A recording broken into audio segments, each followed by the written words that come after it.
Hello नमस्कार and जय हिंद दोस्तों। वैसे तो टीम इंडिया चैंपियंस ट्रॉफी जीत चुकी है और इस जीत की खुशी भैया पूरे भारत में बढ़ भी चुकी है, लेकिन अब इस खुशियों में चार चांद लगाने का मौका आ चुका है क्योंकि भैया भारत की खुशियों का त्यौहार बोले तो आईपीएल शुरू होने वाला है। और अब ये आईपीएल ना हम लोग बड़ी आराम से बैठकर देख सकते हैं क्योंकि अब कोई भी टेंशन नहीं है। चैंपियंस ट्रॉफी भी हम जीत चुके हैं, लेकिन उससे पहले कुछ बड़ी अपडेट्स हैं आईपीएल 2025 से रिलेटेड, जिसको भैया आप लोगों तक पहुंचाना मेरा काम है। तो चलिए भैया बिना किसी देरी के वीडियो शुरू करते हैं और आपको अपडेट्स बताते हैं भाई। तो चलिए शुरू करते हैं। यार देखो, अगर पहली अपडेट्स की मैं बात करूं तो भैया जसप्रीत बुमराह को लेकर के है, क्योंकि आप लोगों को अच्छी तरीके से पता है कि जसप्रीत बुमराह भाई साहब का फिटनेस लेवल बिल्कुल ठीक नहीं है। इसके कारण ये पूरी तरीके से चैंपियंस ट्रॉफी से भी बाहर हो चुके थे और ऐसे में अब अपडेट्स भी आ रही है कि भैया मुंबई इंडियंस फैंस के लिए थोड़ा सा कह लीजिए ना और दिल को पकड़ के बैठ लीजिए, क्योंकि भैया अब जसप्रीत बुमराह को लेकर के ये अपडेट आ रही है कि भैया वो कह लीजिए मुंबई इंडियंस की तरफ से 1 या 2 वीक जो है आईपीएल नहीं खेल सकते। अब ये कितना बड़ा सप्ताह हो सकता है इसके बारे में खास जानकारी नहीं है। 1 हफ्ता, 2 हफ्ता या 3 हफ्ता हो सकता है, लेकिन मिनिमम बताया जा रहा है कि 1 हफ्ता तक भैया जसप्रीत बुमराह का फिटनेस लेवल ठीक नहीं रहेगा और लगभग कह लीजिए 1 हफ्ता और लेंगे अपने इंजरी को कह लीजिए वापस ठीक करने के लिए। बाकी आप लोग समझदार हो। अगर मैं बात करता हूँ दूसरी बड़ी अपडेट्स की तो भैया वह हैरी ब्रूक को लेकर के आई है ना, और ये जब अपडेट्स मैं आप लोगों को बताता हूँ तो मुझे अच्छी तरीके से पता है कि इन गोरों का हाल यही रहने वाला है, क्योंकि आप लोग अच्छी तरीके से जानते हो कि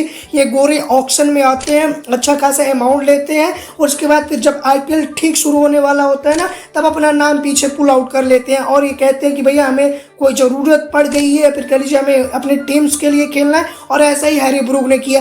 अब उन्होंने बताया कि भैया वह अपने देश को प्रायोरिटी देना चाहते हैं, उसके लिए भैया क्रिकेट खेलना चाहते हैं, इसलिए वह आईपीएल नहीं खेल सकते। और बीसीसीआई ने ठीक किया इन बंदों के लिए कि भैया अब ऐसा रूल ला दिया कि कोई भी खिलाड़ी बिना किसी कंडीशंस के या फिर कह लीजिए बिना किसी प्रॉब्लम्स के ना अपना नाम पुल आउट करता है आईपीएल से, तब उसको 2 साल के लिए बैन होगा। मैं तो कहता हूँ इन सालों को तो यार पूरा शेड्यूल भैया आईपीएल का बैन कर देना चाहिए, क्योंकि ये बात होती नहीं है यार कि आप पैसा ले लो उसके बाद आओ ही ना यार।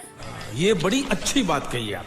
चलिए बढ़ते हैं तीसरी बड़ी अपडेट की तरफ, और ये तो होना ही था, आप लोगों को भी अच्छी तरीके से पता था और एक जो दूध पीता बच्चा होता है ना उसको भी अच्छी तरीके से पता था, क्योंकि लखनऊ सुपर जायंट्स ने ना काम ही वैसे किया। क्योंकि जब आप इस टीम की तरफ देखते हो तो इन्होंने वैसे तो बड़े बड़े नाम जो है कह लीजिए किए थे, आपस में रिटेन किए थे, लेकिन भैया एक बड़ा नाम मयंक यादव, क्योंकि आप लोगों को अच्छी तरीके से पता है कि इनकी स्पीड लगभग 150 के पास रहती है और पूरा बॉडी का प्रेशर लगा करके बॉलिंग करते हैं। तो ऐसे में इनके साथ इंजरी कंसर्न ना वो हमेशा जुड़ी रहती है। अब ऐसे में लग रहा है कि फर्स्ट हाफ लगभग आप बोल सकते हो कि लगभग 2 से 3 हफ्ते ये लखनऊ सुपर जायंट्स के लिए अवेलेबल नहीं रहेंगे। फिर ये हो गए, उस पर मोहसिन खान हो गए, या फिर इस टीम में जो अन्य गेंदबाज है ना सबके साथ यही प्रॉब्लम रहने वाली है। जो ये मैं शुरुआत से ही बता रहा था कि लखनऊ सुपर जायंट्स इस मसले में फंस सकती है, और ये देखो भाई फंस भी गई मेरे। समझ रहे हो आप।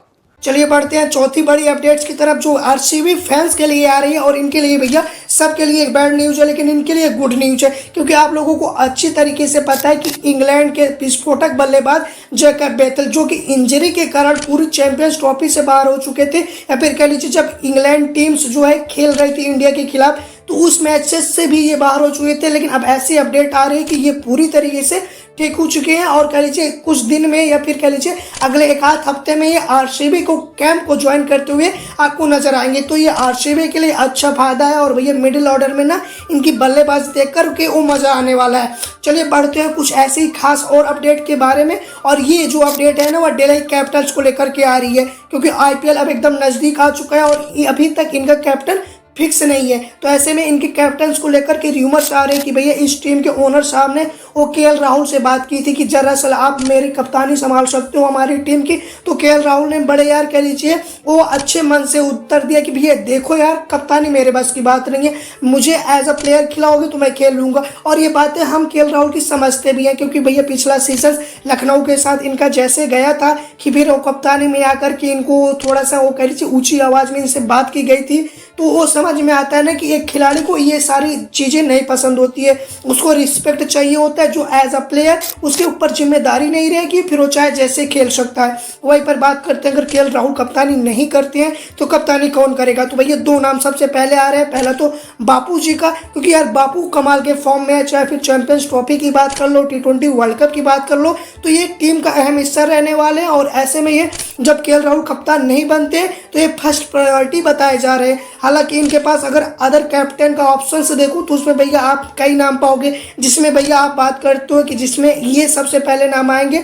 आप बात डुप्लेसिस की बात करते हो, क्योंकि फाफ डुप्लेसिस आरसीबी के कप्तान आ चुके हैं और इनको एक्सपीरियंस भी लंबा अच्छा खासा है। लेकिन वही बात आती है ना कि अगर आप इनको कप्तान बनाते हो तो यार थोड़ा सा आप लंबा 2-3 साल का गैप देखते हो, जो कि इनकी एज के कारण आप नहीं बना सकते हो। बात तो सही है। चलिए बढ़ते हैं लास्ट अपडेट की तरफ। तो भैया मुंबई इंडियंस में एक और इंजरी आ चुकी है, क्योंकि आप लोगों को अच्छी तरीके से पता था कि वो पहली इंजरी जो थी वह अजय गजनफर को थी, जिसके जगह पे भैया आप उनके अफगानिस्तान के ही कह लीजिए खेलते हुए नजर आए थे। लेकिन अब बात करते हैं, इनकी एक और इंजरी सामने आई है, जिसमें साउथ अफ्रीका के भैया लिजार्ड विलियम्स चोटिल हो चुके हैं और उनके जगह पे कॉर्बिन बॉस आ चुके हैं। और ये भी अफ्रीका के ये दरअसल इनकी बात में इंटरेस्ट इसलिए भी आ जाता था कि क्योंकि ये पीएसएल में भैया सिलेक्ट हो चुके थे और पीएसएल में ये कह लीजिए खेलने वाले थे। लेकिन उन्होंने जब आईपीएल का नाम सुना और आईपीएल में नाम अपना पाया ना, तो पीएसएल को लात मार के बगल कर दिया कि भैया आईपीएल का, क्योंकि वो जानते हैं कि आईपीएल में जितना पैसा एक मैच का मिलेगा हो सकता है कि उसमें पूरे मैचेस खेलूं तब भी ना मिले पैसा। तो आईपीएल की ये बड़ी बात होती है और उन्होंने उनको लात मार करके आईपीएल को सिलेक्ट करना बेहतर समझा। बाकी आज के वीडियो में आईपीएल की जितनी भी बड़ी अपडेट थी वो हमने आप लोगों के साथ शेयर किया। और आपको ये अपडेट में से कौन सी अपडेट सबसे बढ़िया लगी आप लोग कमेंट करके जरूर बताइएगा। बाकी आज के वीडियो में फिलहाल इतना ही, और जुड़े रहिए भैया प्लीज। वीडियो को लाइक और चैनल को सब्सक्राइब करना मत भूलिएगा, क्योंकि आईपीएल शुरू हो चुका है तो प्रेडिक्शंस और भैया कह लीजिए कवरेज आती रहेंगी। तो चलिए नेक्स्ट वीडियो में मिलते हैं। Tata bye bye.